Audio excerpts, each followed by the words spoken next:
You see, a baby when it comes in this world is pure in the sense that it doesn't know good or evil. It doesn't know right from wrong. Right. I don't care if it's a good baby, bad baby. It doesn't know right from wrong. How a baby's a baby. Yeah. You know.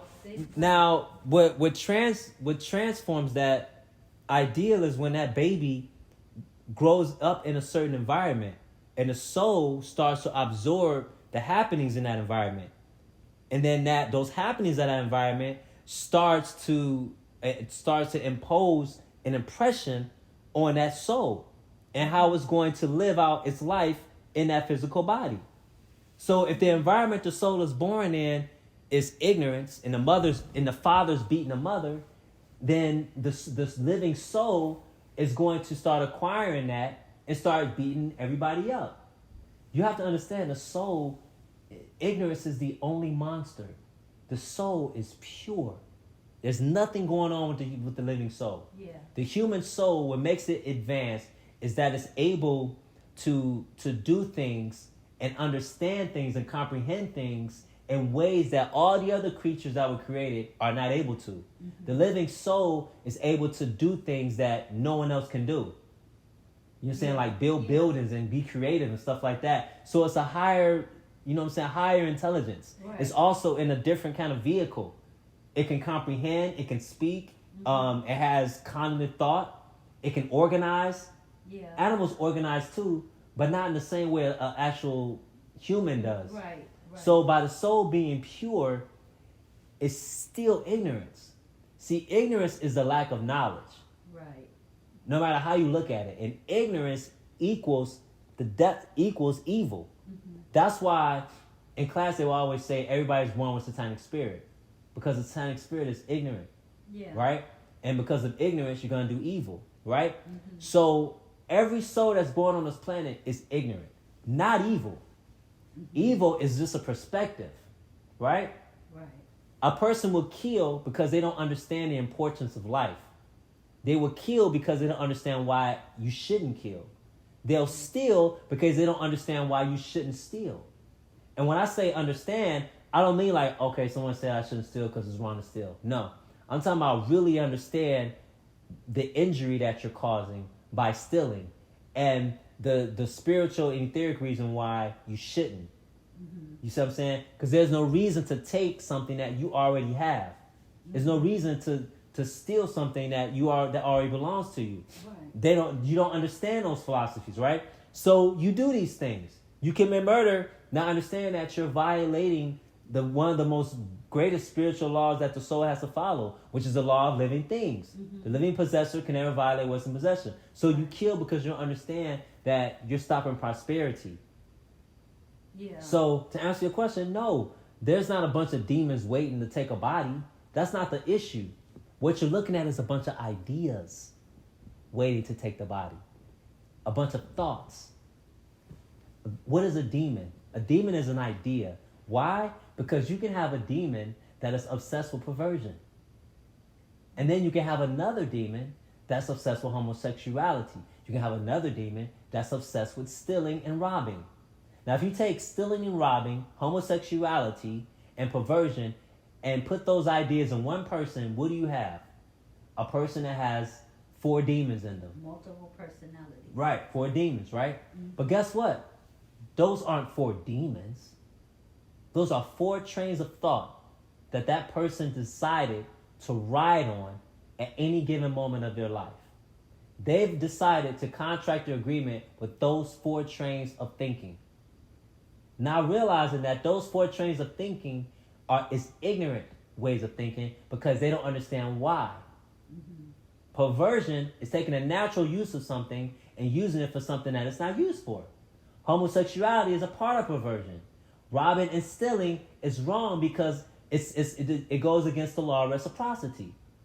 I don't want someone stealing something from me. So if I'm everything and everything is me, then I shouldn't steal from them.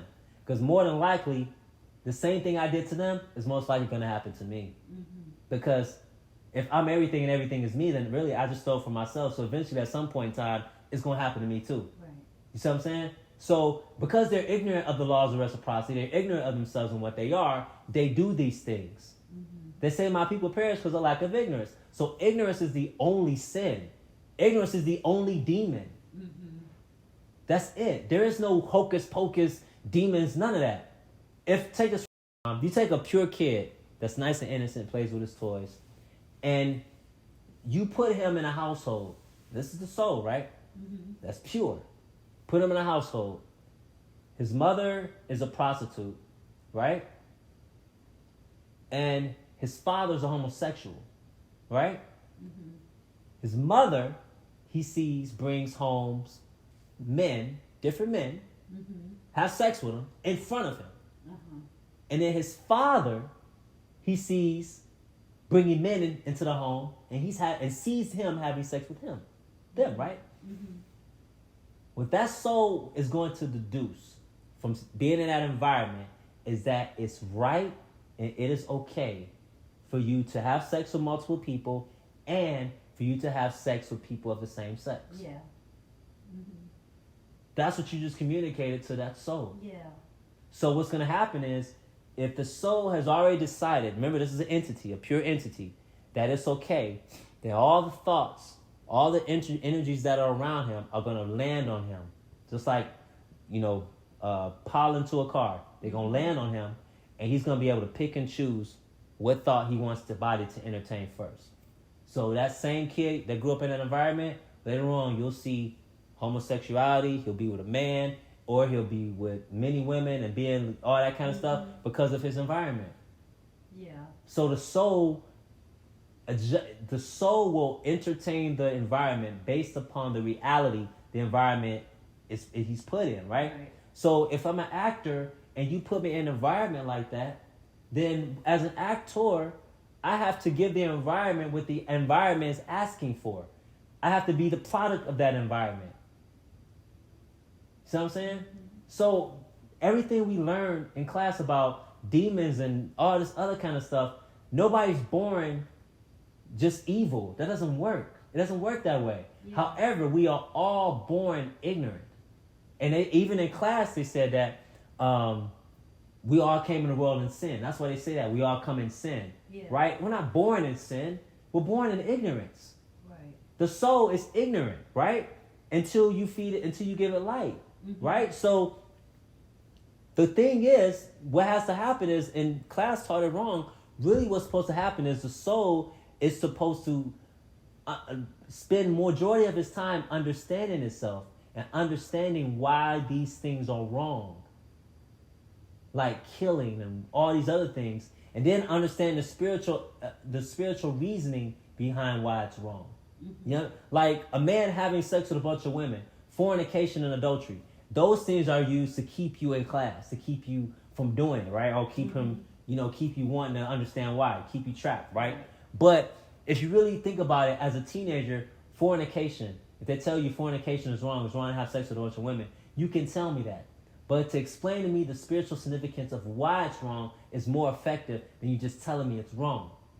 Mm-hmm. If you tell me that if I have sex with a bunch of women, then you're abusing your soul. It's spiritual abuse. Mm-hmm. Why is it spiritual abuse? Because when I have sex with a woman, I'm with the understanding that our souls are communicating with each other.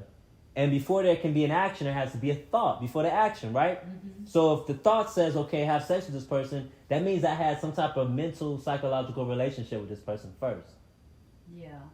That's really the nature of how things go. There's a psychological or mental relationship that happens between me and this person.